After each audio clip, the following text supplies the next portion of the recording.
And I'd met that man.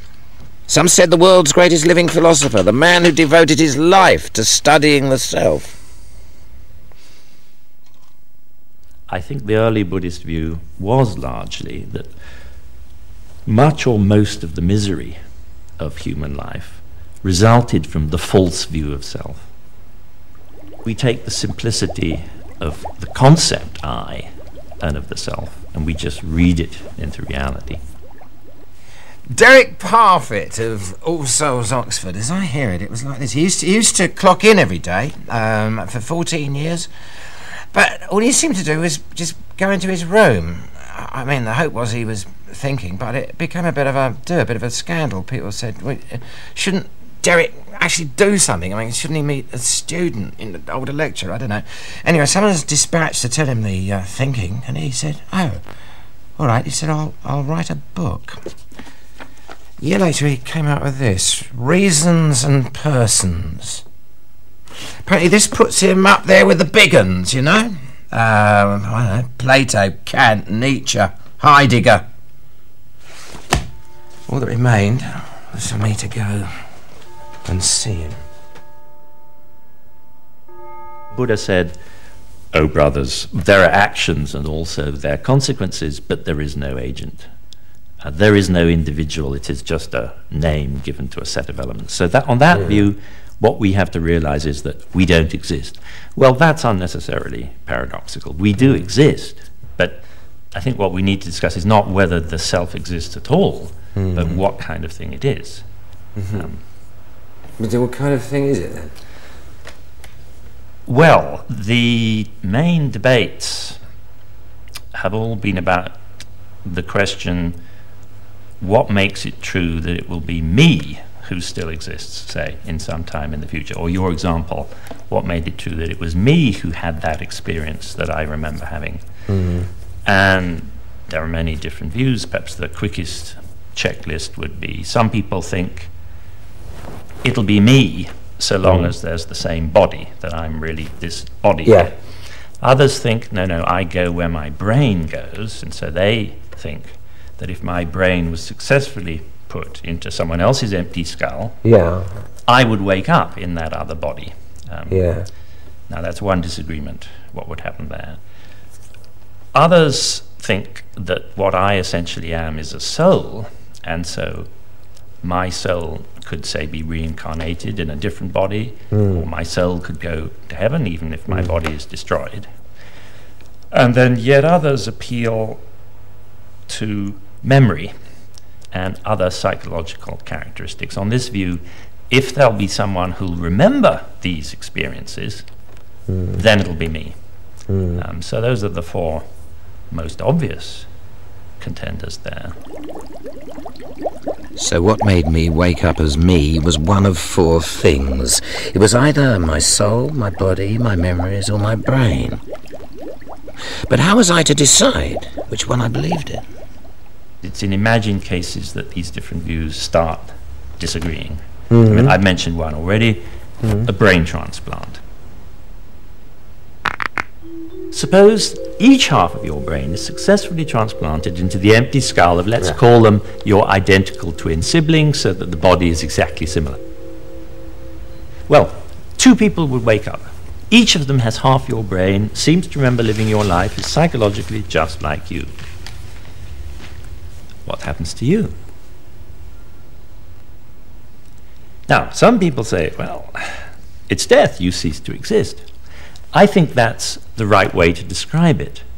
It's not a regular form of death. It's not a regular form of death. Now, another way of describing it is to say, I would still exist, only now I'd have two minds and two bodies. But that really strains the notion of a person. I mean, suppose in my two halves I go off, live at opposite ends of the earth, meet the other half of myself many years later. I don't even realize that I'm talking to the other half of me. We play tennis, I think it's someone else over there, but actually it's me. I don't think we could accept that. Well then, if we admit... Well, they're two me's, aren't they? One me went that way, one me went that way. While we're together, we're an us. Well, but they aren't one and the same person, because there are two of them, okay? Yes. So if we admit that there are two different people, each of whom has half my brain and is psychologically just like me, if they're two different people, they can't each be one and the same person, me. It'd be absurd to suppose that I'm one of them and not the other. No reason to suppose that. So I think we should conclude, yes, neither of them would be me. I would cease to exist. Yeah. But the point is, my relation to each of them would contain everything that matters. Blimey. I couldn't quite understand why Parfit wasn't happy with there being two me's. It was doing my head in. What was wrong with having two copies?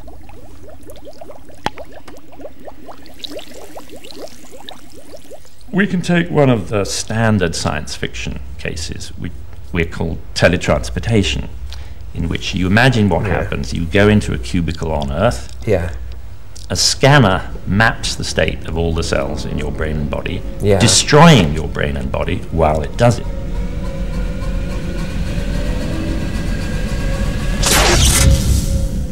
Then the information is beamed, say, to Mars, where a replicator makes a perfect organic copy of your brain and body. Someone wakes up on Mars Yeah.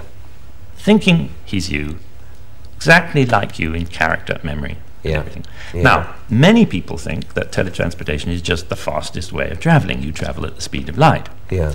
But others think, no, it's a way of dying. They kill you, and then on Mars they make a replica.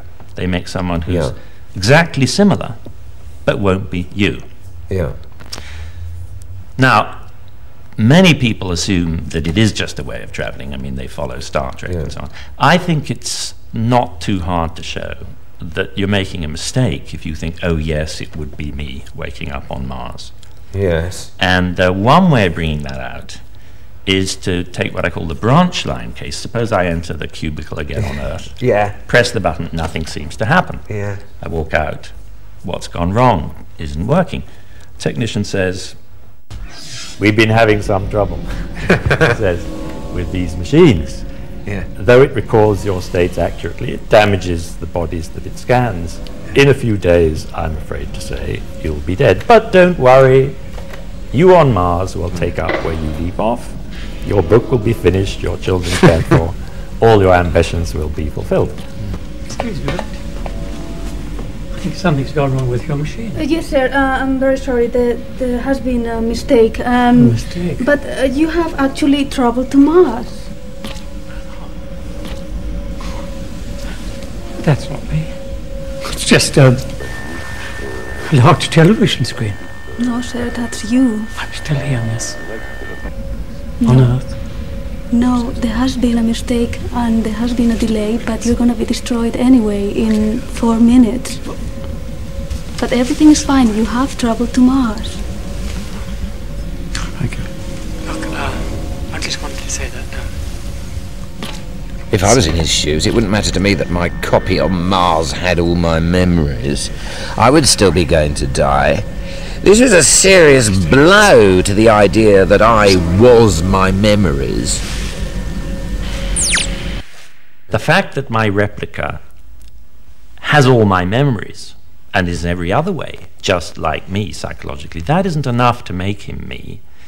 And that's brought out both by the case in which they make him while I'm still alive, and by the fact that if they can make one replica with the information, they could make 100 all at the same time. Now, I wouldn't be 100 different people who each seem to remember living my life.